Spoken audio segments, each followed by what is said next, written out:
So here's how it works in the world of TV. You build a graphic before you come on air and you think, right, what's going to be the main talking point? We'll put them top. So that's why Chelsea Brentford is there. Then we've got Liverpool Burnley. And then we've got Spurs against West Ham. Is it still that same order now? Hello, everyone. My name is Mark Donaldson alongside Janusz Mihalik. We have had some drama in the 3 p.m. UK time kickoffs. But what is the most drama, Janusz? Is it West Ham winning at Spurs with Thomas Frank under pressure? Is it Liam Rossinier getting his first league win in charge of Chelsea? Or is it the defending champions being a goal up and in the end maybe fortunate not to lose against second bottom Burnley? Where do you want to start? Your choice. Let's start with Chelsea. Let's get them out of the way because they're first in order in that graphic. So I'm gonna appreciate the work of our guys in production here. So let's start with them. One of those. Or unless you have a question, you can go with a question. No, when you look at the league table, Brentford were ahead of Chelsea before kickoff. On paper, it looks like a Chelsea win. Cole Palmer back fit again, playing 90 minutes, getting the second goal from the penalty spot. Joao Pedro getting the first after it was initially chalked off because of a wrong a wrong decision for offside, which VAR later corrected. Brentford had chances, had some big chances as well. So Chelsea winning, big win, takes them above Brentford. What did you make of their performance? They bore me. That's really that's the problem. They do. Wow. I mean, I don't want to take anything away. It's 2-0. At the end of the day, you got a new manager to give them credit first. The first game against Arsenal in FA Cup, right? 3-2. They give themselves a chance in the rematch, right? And that's a game where they went into without key players, right? Reece James and Caicedo and Cole Palmer were rested. They were here today. But yeah, I mean, if you look at that first half, what if? I mean, we have to break it down. If you look at Kevin Schade, that chance he had, I don't know why he didn't shoot. He was looking for a pass where, the goal was wide open. Jensen hits the post, right? And then Thiago in the second half, that header was very, very close. And, they had their chances. In the run of play, they were just as good as Chelsea for what they have, right? In terms of talent. But yeah, Chelsea ultimately found a way. I find them, when I say I find them boring, just mechanical. It seems that they have creativity in Pedro Neto and Cole Palmer, Estevao when he, if and when he comes in.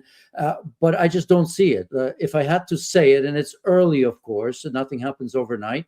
I don't see anything different from what Amorim put out there. I've said it before. I don't see a team or identity. I don't know what they're good at. I may be repeating myself for those that have heard me on Chelsea before, but much of muchness. But I suppose for Rossinier as a new manager, it's a positive start. At the end of the day, as always, 3 points are what's important. Right, Maresca's gone, Rossinier's come in, and now they have their first Premier League win since the middle of December. This isn't going to be an immediate, wow, everything's changed, everything's different. Is there one thing that maybe Maresca didn't do? You've just said you're not entertained, you're bored. Is there one thing that Rossinier can start off with to maybe get them back on track?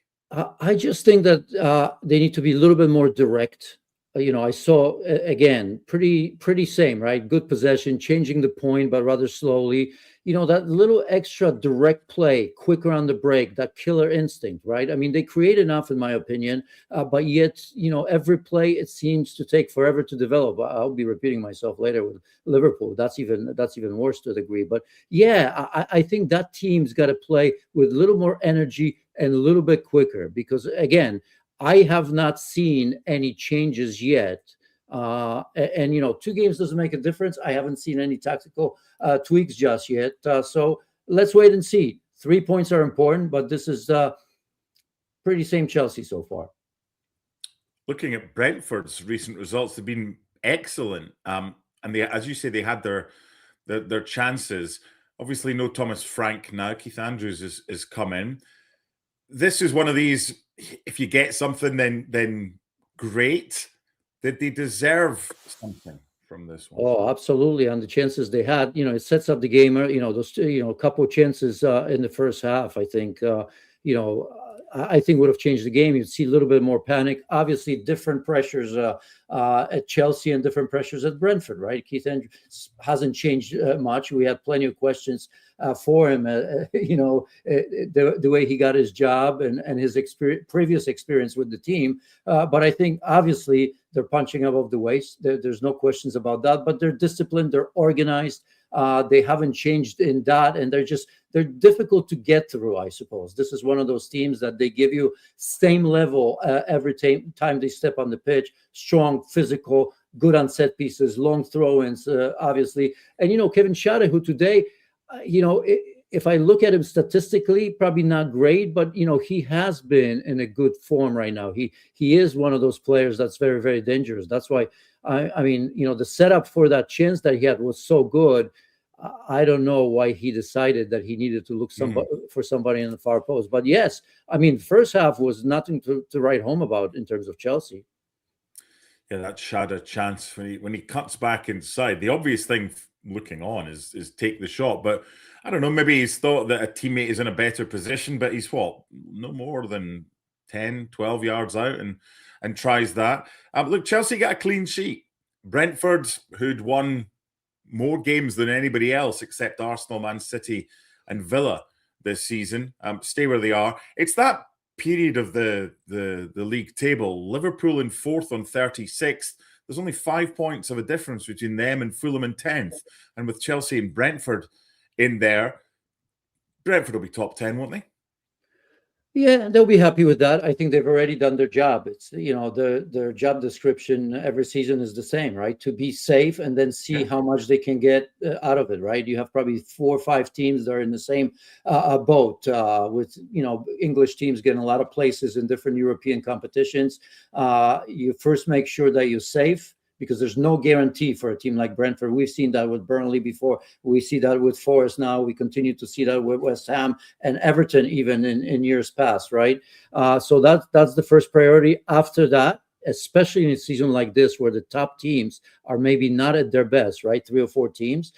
There's an opportunity. There's a chance. For Chelsea, this was a massive game. If you look at the position and the tightness between the teams, and they got the job done. So again, I'm not taking anything away from Chelsea, but I don't know about you, but it always seems to me for the last 2 or 3 years that, this is a process for sure, but is that process developing? Is it getting better?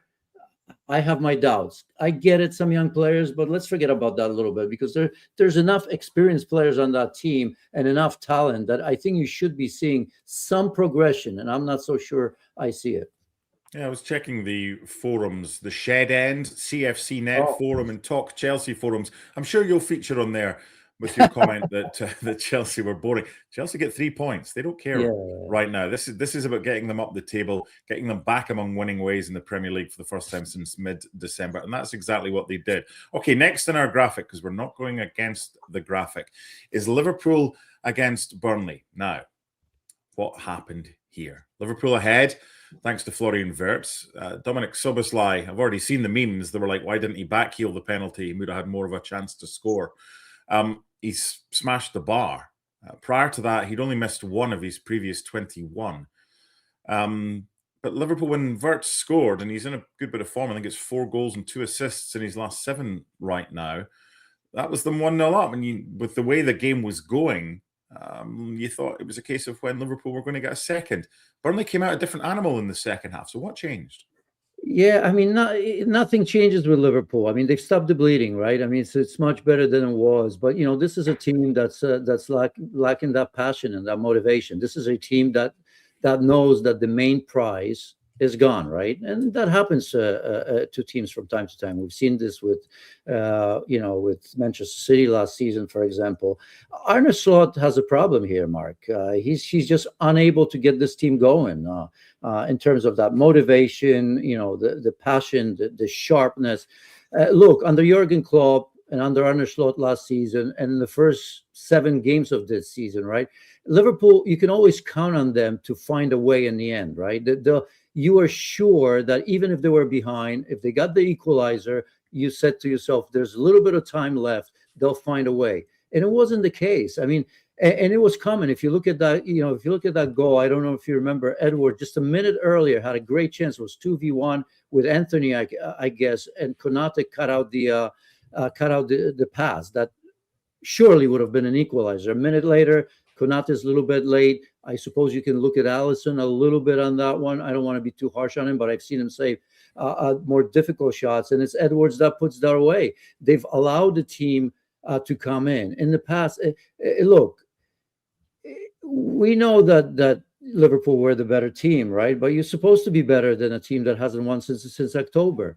But throughout the game, you just never saw this team, with that sharpness of going at teams, changing the point of attack, making sure when it's 1-0, in the past would have been 2-0, 3-0, 4-0. So I continue to worry about this team. I was on the commentary for the game against Barnsley, and if you didn't watch that game, it's 4-1. Yeah, of course, easy win.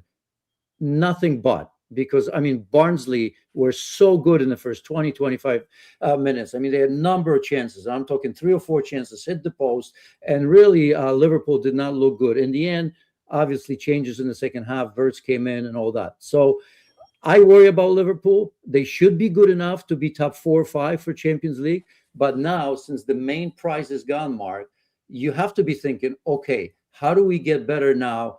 Hey, Champions League is coming, right? And that's, of course, very important to Liverpool fans.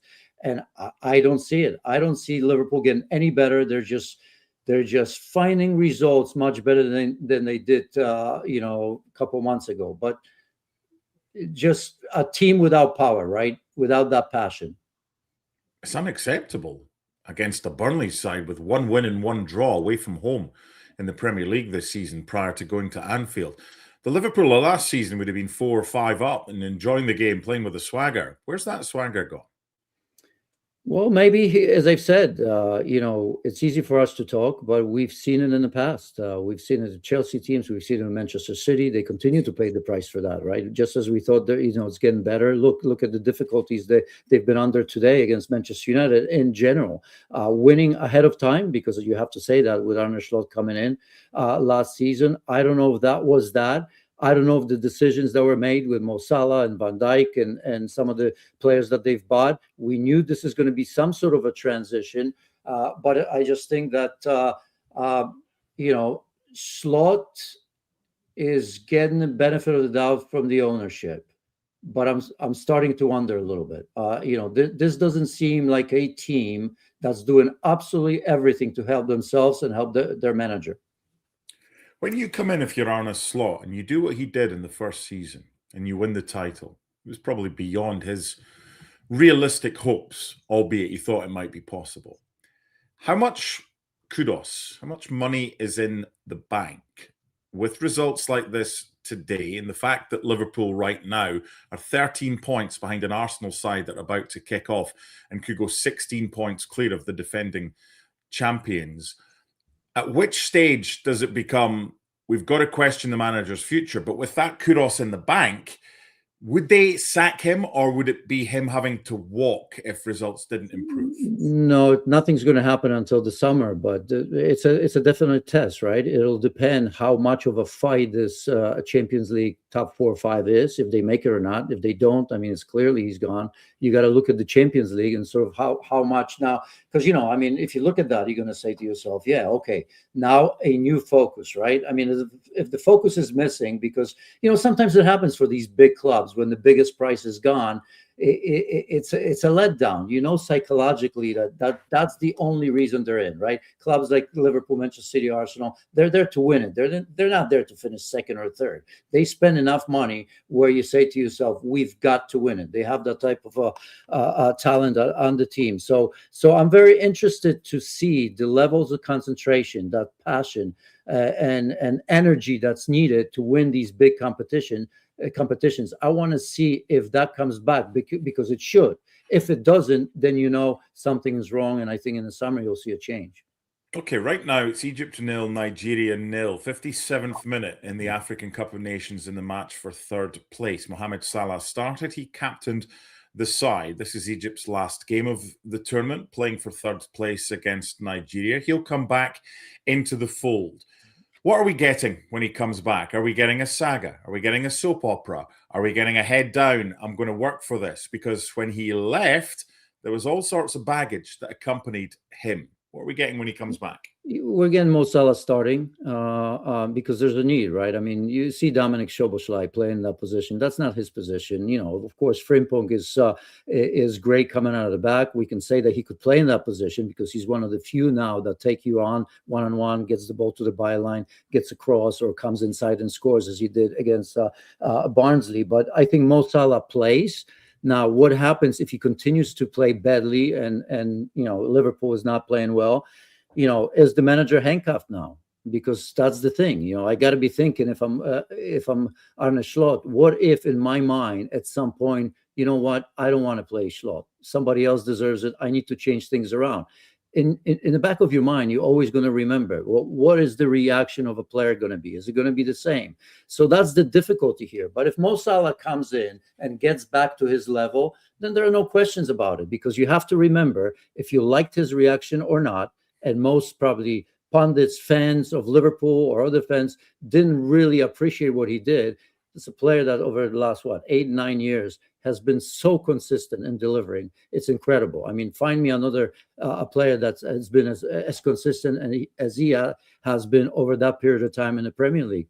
You're not going to do it. You know, Harry Kane was sort of the same, and then nobody else. So he gets the benefit of the doubt for me, but he's going to have to light it up. I mean, this team needs a spark. And how many players can you think of that can give you that sort of a spark? Mo Salah is one of them. Mm-hmm. For the first time since the 8th of November, West Ham has won in the Premier League. And what that could do for their chances of safety, it's a massive shot in the arm. But it's not just a case of, win at Spurs and then go back to being the West Ham that we've known of late next week. We'll speak about them in just a second. But the narrative here is Thomas Frank. And two of the biggest Spurs independent fans organizations, the Spurs Express, and their tweet, which has just gone out, says Thomas Frank is the opposite of what a Tottenham manager is meant to be and is one of the worst managers we've had. The fact that the board see him as worth backing shows how out of touch with the club they all are. Sack them all. Tottenham Tears, another one, with more than 100,000 subscribers. The Tottenham board will have no shortage of tricky decisions ahead, but this one should be the most straightforward. Whatever they believe Thomas Frank to be, he definitely isn't it. Right idea to give the right manager time, but it will never be Thomas Frank.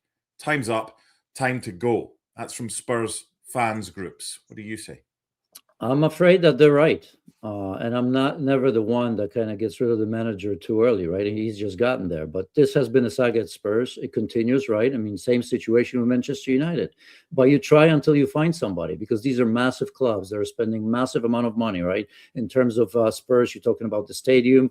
And so, look, you know, I felt before this game, obviously both jobs were on the line. And when you look at the outcome, you know, one manager saved himself, and the other one just lost his job. I don't see it any other way.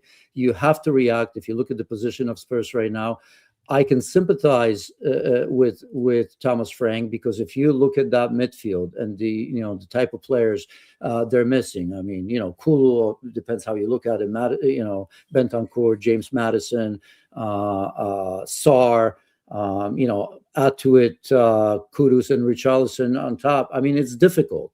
Makes me wonder why that is, because that seems to be the case with Spurs every season. With Ange, it was the same. I remember with Pochettino at times was the same. That's another story. But if you look at the first 45 minutes of Spurs, I mean, that's unacceptable, right? I mean, you know your job's on the line.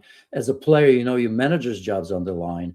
And for West Ham, who have been struggling so greatly, you know, again at home, right? I mean, of all places, I mean, we'd be talking about the same situation if it was away, but the form at home has been horrendous for a while now. Just not just under Thomas Frank, but I don't see a way of him staying. I really don't.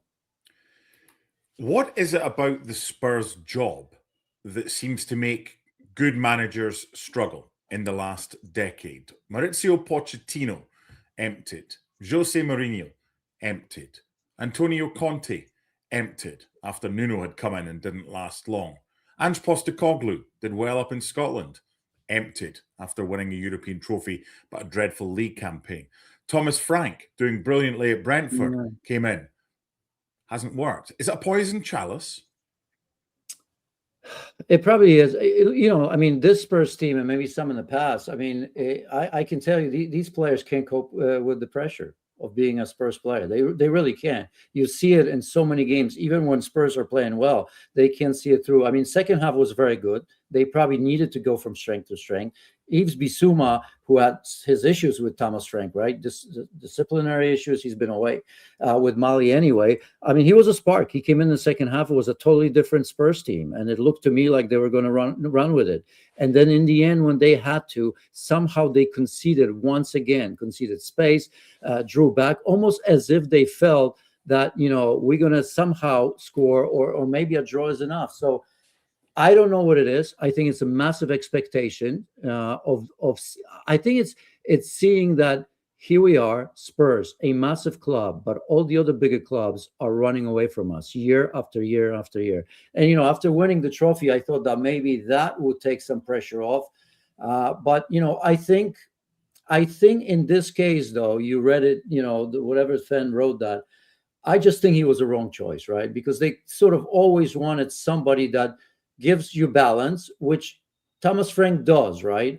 But if you wanted to have the balance on both sides of the ball, then, coming from a team like Brentford without that experience, without a great start to the season where you can maybe open up and let players loose a little bit, I think, he just couldn't cope with that. So, but, they've had some great managers. So sometimes is just maybe the massive expectations that players when they come in can't deal with it. That's the way I see it. You can tell that the pressure on the players is so immense that stops them from being themselves, I think.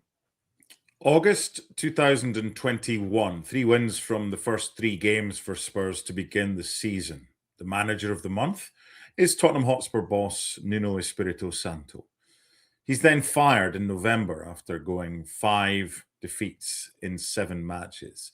I don't know what he'll have for his dinner this evening, but it will taste very sweet. That's a win that may save his job. What do you think? Yeah, for today, there's still a lot of questions. Well, there's still a lot of questions about West Ham. Look at their position in the table, right? I mean, at least you can say with Spurs, there's some distance. So for him, it's always about the next game, right? I mean, he's been around now. I mean, this is his former team, not that long ago, right? So, Forrest comes to mind as well. So he's a manager that I think we remember from his days at Wolves. Maybe that was the best period of time.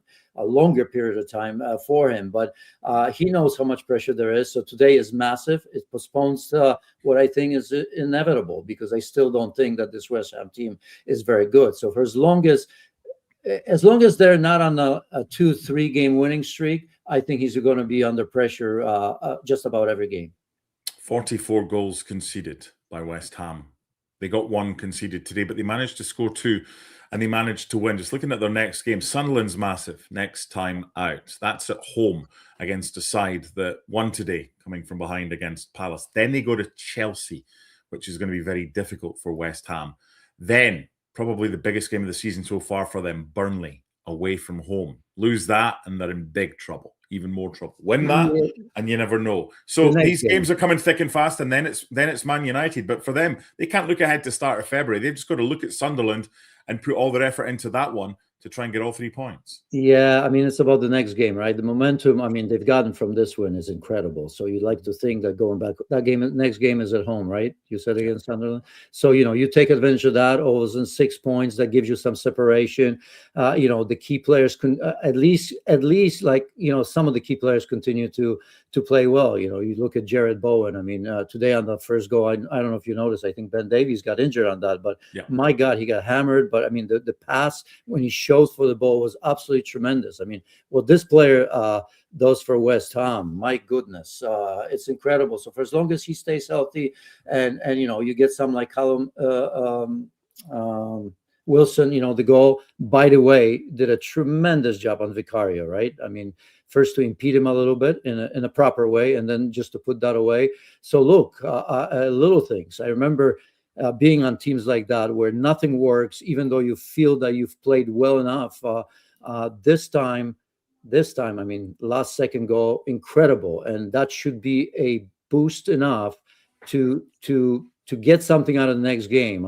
3 points are most important, and then you look towards that Burnley game for sure. Chelsea game, hey, that's always a toss-up. Indeed. But that's then. And right now, Nottingham Forest have just kicked off against Arsenal. So they're looking for points at one end of the table and Arsenal at the other end of the table. Lucas Nmecha in stoppage time, his goal giving Leeds a precious 1-0 victory over Fulham. Just to give that little bit of extra daylight, they are now 8 points clear of the drop zone. Chelsea beating Brentford by 2-0. Liverpool 1, Burnley 1. Sunderland coming from behind. They're just keeping on, motoring on, and West Ham winning at Spurs, with Manchester United getting the spoils in the derby earlier today. Nottingham Forest against Arsenal is just underway, so go and enjoy that one. Reminder, ESPN FC later today with a full recap of everything that has happened today in the world of football. My thanks to Janusz Michalek. I'm Mark Donaldson. I'll see you again soon. Bye for now.